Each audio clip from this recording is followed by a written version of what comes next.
con un respeto mutuo hacia las mujeres. ¿Qué pasó qué pasó con las marchas feministas en el 2020? Pues bien, según el 2019, se había registrado con 6,000 homicidios, superando por mucho la cifra que fue el 2018, que fueron el 10.3% de los 6,000, es decir, 912%. Bueno, no en por ciento. Y según el CIMAC, para el año pasado, la cifra otra vez bajó a 888 feminicidios, contando con 11 feminicidios diarios. Esto fue la causa de que hubieran dos fuerzas. El 8M, que se encargaría de encargarse de los casos más recientes, y el M, sin estar reconocido por ser el que organizó el evento de Un Día Sin Nosotros, sin nosotras, el cual trató de que todas las mujeres aunaran sus labores normales de siempre y fueran directo al Zócalo al exigir sus derechos al presidente. No tengo más que los movimientos y marchas de este tipo. Pues bien, es porque al presidente le importa un bledo esto. Gente más bien le desaborda. Y esto pues genera que haya manifestaciones que pueden de violencia verbal, sin palabras, hasta golpes. Sino esto, una forma de expresar su enojo por las autoridades, que no saben hacer su trabajo o lo hacen todo mal y acaban perjudicando a todos por su mal trabajo. También se hacen las marchas por los casos de los homicidios que han sucedido y a los que las autoridades les ha importado poco solucionar.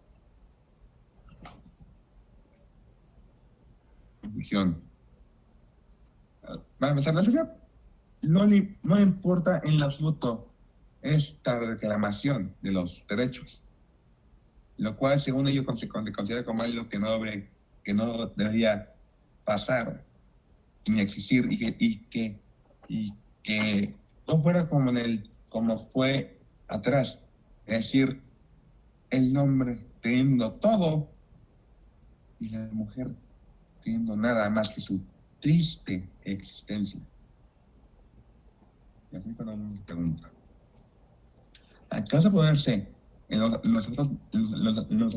zapatos del otro es tan difícil? ¿Acaso ponerse en su lugar es tan complicado? ¿Cuál es el problema con las feministas? Yo sé que los métodos de las feministas radicales son demasiado cuestionables. Dicen que todos los hombres deben ser exterminados. Pero no todos los hombres son machistas, ni mucho menos opresores. Y por otro lado, no se requiere hablar ese lenguaje inclusivo para saber que apoyan al movimiento feminista. Gracias por su atención.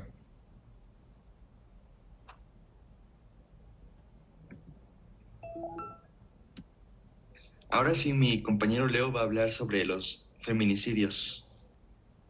Hola, buen día. Yo voy a continuar el tema de mi compañero Ángel, exponiendo yo un poco de lo que han sido los registros sobre feminicidios en este sexenio. Cabe mencionar que Los únicos años que yo voy a considerar para este es el sexenio actual, tomando desde el 2015 hasta el 2020, que es la última cifra registrada. Toda esta información la pueden encontrar en la página del gobierno, es información oficial.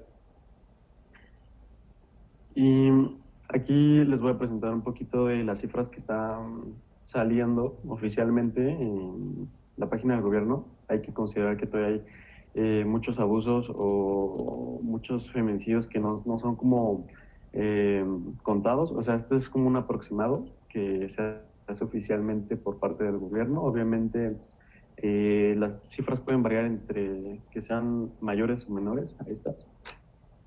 En 2015 se dio en ese año una cifra de 411 feminicidios. En 2016 se dio una cifra de 605 feminicidios. En el 2017 salió una cifra de 742 feminicidios. En el 2018, que ha sido una de las más altas, fue de 893. En el 2019, que fue una de las más altas, que fue la más alta de este sexenio, fue de 940 feminicidios.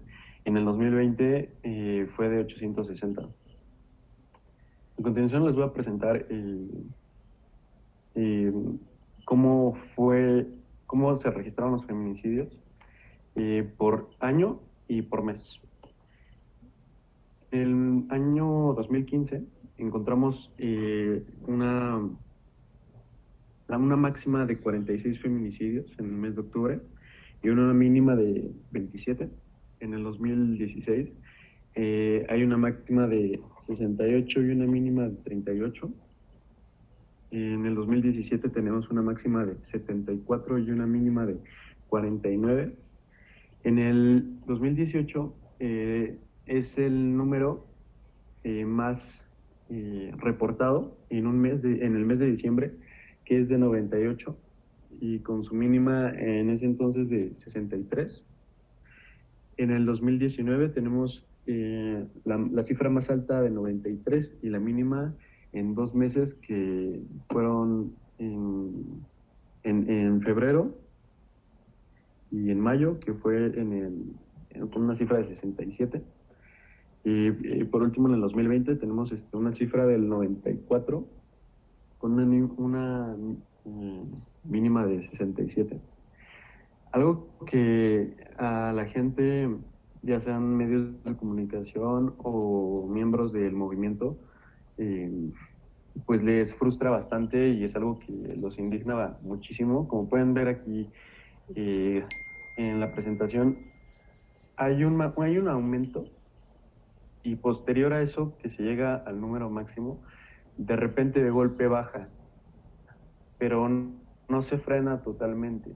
Como podemos ver, siempre estamos aumentando este número, pero jamás lo hemos disminuido, más que en el 2017 por los últimos meses del año. Pero jamás no estamos parando este problema, no estamos dando una solución, el gobierno no está dando una seguridad.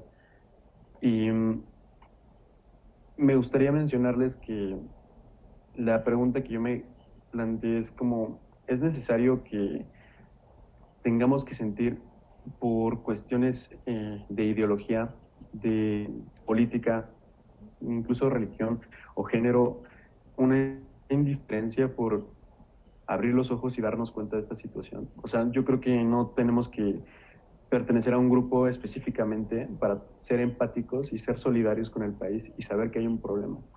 Yo tomé este tema para recopilar toda esta información y presentárselo no solo a mis compañeras, sino también a mis compañeros, no solo a las maestras, sino que también a los profesores, porque es algo muy importante, es algo que tenemos que solucionar, es algo que la gente tiene que darse cuenta y no tenemos que poner dos bandos, no hay nada si es positivo o negativo, simplemente es una situación que está pasando al país y yo creo que nuestro país tiene esa ventaja de que sabe qué es la solidaridad y sabe qué es apoyar al otro.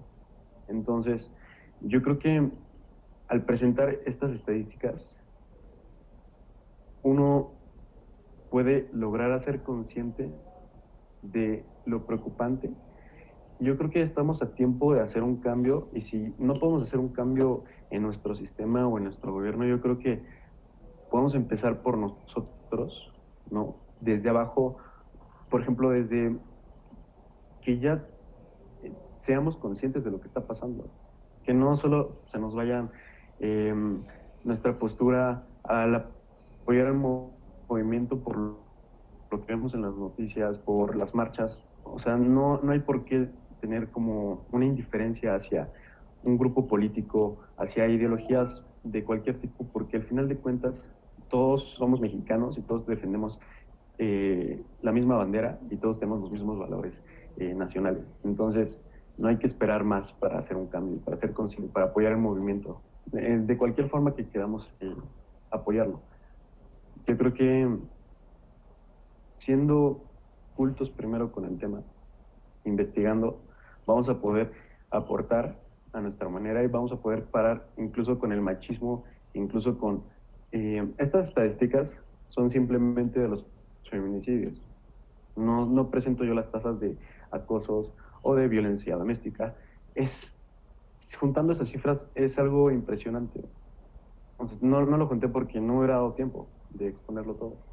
Pero yo creo que es algo muy importante porque no medimos cuánta violencia hay, no solo doméstica, sino que allá afuera, o sea, en clases, por ejemplo, en el transporte público, y yo creo que este es un tema muy importante, es algo que tenemos que arrancar de raíz porque es específicamente hacia un punto de la población, y yo creo que hay que sentir esa empatía, porque nos podemos sumar todos para lograr hacer realmente un cambio. Como mencioné anteriormente, puede que no sea en todo el sistema, puede que nuestro presidente no haga nada, pero yo creo que empezando nosotros mismos y compartiendo este mensaje a los demás, podemos hacer muchísima ayuda y podemos hacer un cambio, aunque sea mínimo. Empezando por nuestra casa o por la escuela, podemos empezar a hacer un cambio y frenar con toda esta violencia, porque al final de cuentas es una violencia que nos afecta a todos y que al final del día esperemos que no, pero alguien va a salir afectado con este tipo de delincuencia. Y pues gracias por su atención, eso fue todo de mi parte. Después de haber escuchado las ponencias, pasamos a la ronda de preguntas, poniéndole el botón de levantar la mano. En este momento el auditorio puede hacer preguntas si así lo desean, si alguna de las ponencias les causó alguna reacción o les provocó alguna pregunta, pueden hacerlo en este momento. Tenemos aproximadamente 10 minutos un poco más de 10 minutos para hacerlas. Entonces, quien se anime, por favor, puede levantar la mano. Buenos días a todos, buenos días chicos, felicidades por su exposición. Y me agradan mucho los temas porque de alguna manera los hemos estado trabajando últimamente en la clase de psicología. Y me gustaría preguntar algo con respecto a todas estas problemáticas sociales de gran alcance que ustedes están planteando, que resultan muy graves y que resultan muy difíciles de manejar. Para cada uno de ustedes, ¿qué propondrían para poder plantear cambios o generar cambios desde el núcleo más cercano a ustedes? Estamos hablando de una problemática nacional o una problemática mundial, pero ustedes, ¿cómo creen que deberíamos abordar en la comunidad más cercana a ustedes, que sería su familia, sus compañeros, la escuela, sus vecinos, etcétera? Bueno, yo en mi círculo cercano, con mi mamá y mi hermana, suelo tener este tipo de conversaciones con respecto a todas las problemáticas sociales que existen. Incluso luego en conversaciones con el resto de mi familia, llego a señalar como comentarios que pueden ser homofóbicos, machistas o racistas. Pero el problema no siento que vaya solo a decirles esto está mal, porque bueno, ahora se llama generación de cristal, ¿no? El hablar de las cosas que antes no se hablaban porque estaba mal. Y ahora creo que se ha logrado que más personas concienticen, pero otras se ofenden aún así con eso, o se cree que es una exageración cuando en realidad no es así, porque pues son derechos humanos y es discriminación, aunque aunque lo digas de una forma que podría llegar a ser gracioso, sigue siendo discriminación. Y bueno, eso nada más que al mundo le hace falta más empatía. Muy bien, muchas gracias. ¿Alguien más que desee? ¿O maestra Norma? La maestra Lupita, adelante. Gracias, maestro. Bueno, pues en general es un poco similar mi pregunta o mi duda a la de la maestra Norma. Finalmente, crear cambios en la masa, o sea, en la comunidad, ya sea cercana o en todo el entorno en donde vivimos, pues va a llevar tiempo, ¿no? Probablemente hasta décadas. Pero particularmente sobre el tema que presentaba Leonardo, yo quisiera preguntarle a él, además de lo que ya mencionó Valeria, ¿usted cómo considera que podríamos todos despertar y ir creando una conciencia, ¿no? Porque generalmente atribuimos la responsabilidad al gobierno, a la policía, a X. Pero nosotros en lo particular, ¿usted qué cree que tendríamos que hacer en lo cotidiano para irnos creando conciencia y sobre todo tomando responsabilidad de la partecita que nos toque a nosotros, ¿no? Porque ahorita estamos en confinamiento, pero muchas veces hemos visto situaciones no tan graves, pero sí algunas situaciones cercanas, a veces un poco en la escuela o en la calle, y como que pues, le toca a la policía, ¿no? O le toca a la persona que está involucrada. ¿Usted qué piensa?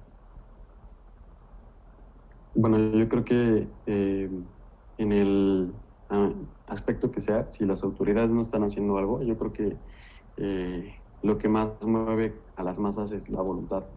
Porque puede que esta voluntad o esta ideología empiece una persona o un grupo de personas. Y yo creo que tampoco está bien que tengamos que imponerle a la gente qué pensar y cómo actuar, sino que simplemente no vamos a llegar a decirle, tú tienes que ser así, así, así. Simplemente que ellos sean conscientes de lo que están haciendo. O sea, ahorita, no es como que, bueno, siendo honestos, yo no tenía un conocimiento, no tenía una idea de qué tan grave era la situación en el país. Obviamente, como todo el mundo, escuchaba las noticias, escuchaba lo que decían los medios de comunicación, pero yo creo que no solo basta con eso, porque yo creo que no fue hasta que yo sentí como esa preocupación o incluso esa empatía, no solo hacia mis cercanos, sino que pues al final de cuentas yo creo que a lo largo de la historia, y yo estoy seguro que se puede hacer un cambio, porque sé que México es muy de compañerismo, mucho de empatía.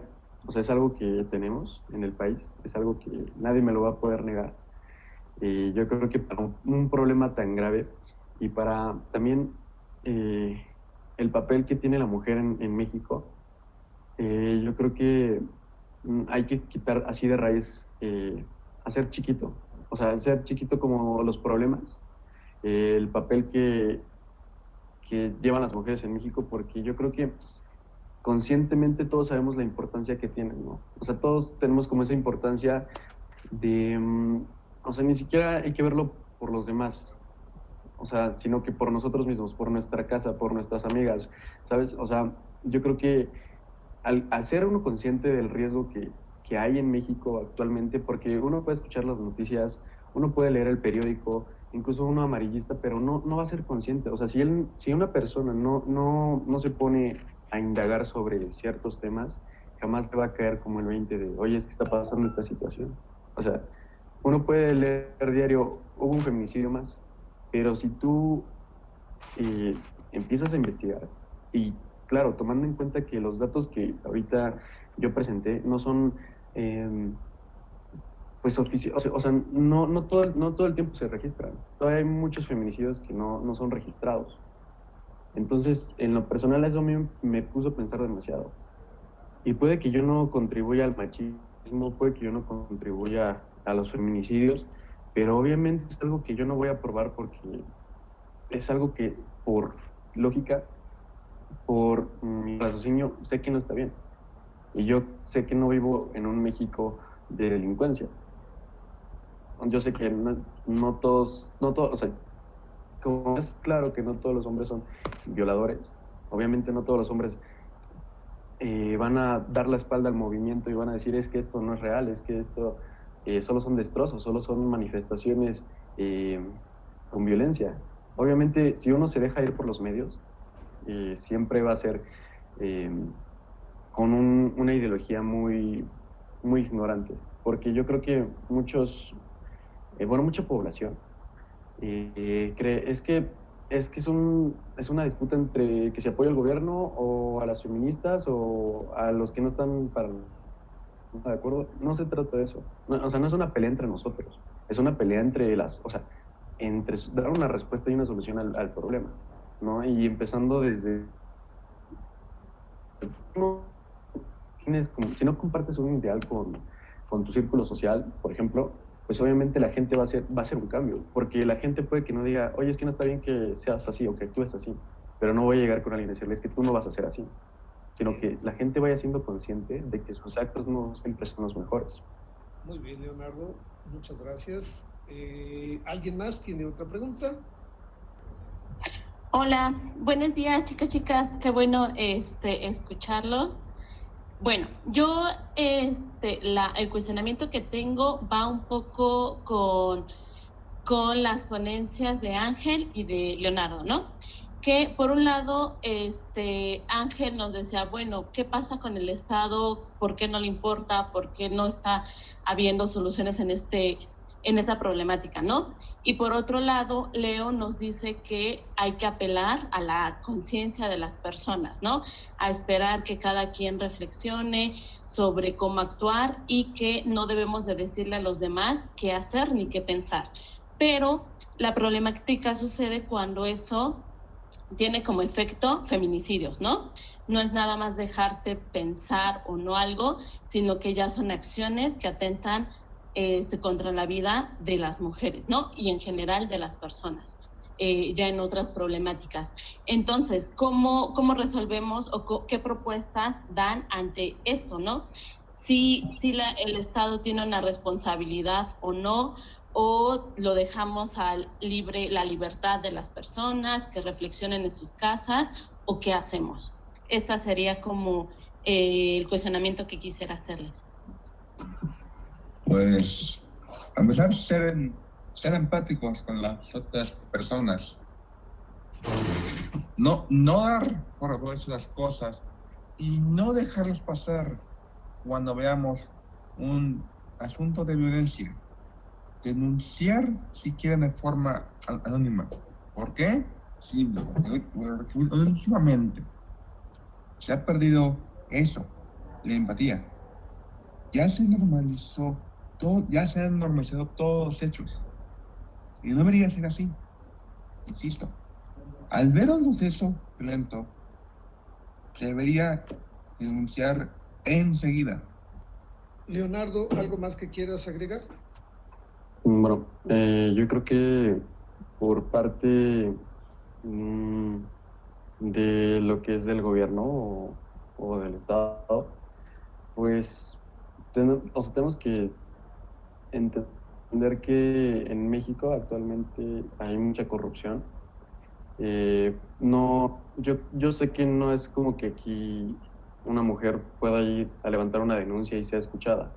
¿Por qué? Porque así como les dije anteriormente, no tengo que cumplir con ciertas características para que yo sienta la empatía. Voy a eso de la empatía, como para investigar un poco más del tema. Para investigar sobre la exposición fue necesario que yo consultara ciertas fuentes. También, obviamente, sé que hay como ciertas ideologías en el movimiento, y yo creo que pues sí es necesario que pues tirar todas esas barreras, ¿no? O sea, si vemos que por una parte no está bien la forma en la que está actuando el gobierno, yo creo que podemos hacer un cambio, aunque sea mínimo, en nuestra comunidad o en nuestro círculo social, ¿no? O sea, si no podemos hacer algo a gran escala, yo creo que de esa forma podemos ir empezando. O sea, y no solo los niños, también las niñas. O sea, algún comportamiento que veamos que está mal, pues corregirlo, obviamente.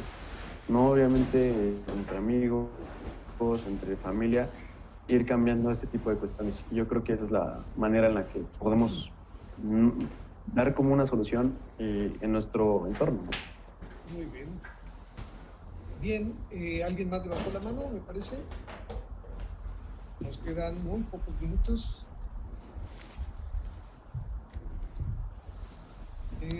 Adelante, maestra Gabriela, por favor. Hola, buenos días a todos. Pues hemos tratado estos temas también desde la asignatura de geografía y es muy grato escuchar a los jóvenes investigar y opinar sobre estas problemáticas porque son parte del mundo que actualmente vivimos.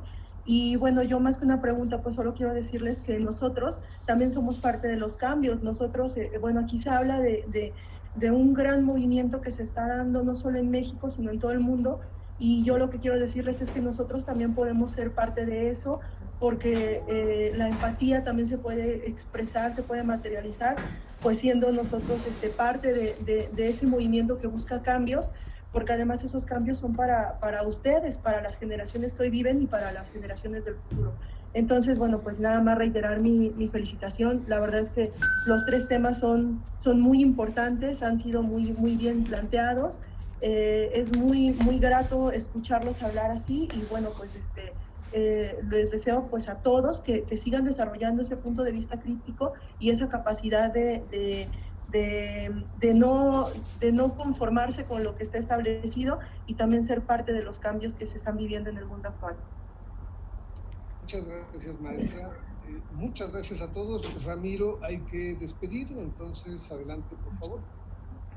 Bueno, eso es todo de nuestra parte y nos vemos mañana en la segunda parte del simposio y le paso la palabra al profesor Alberto Camacho. Muy bien, muchas gracias. Pues les agradezco muchísimo su presencia, sus preguntas, su entusiasmo. Mañana continuamos con el simposio a las 10:50. Están todos invitados, entonces, pues muy amables. Muchas gracias y hasta pronto.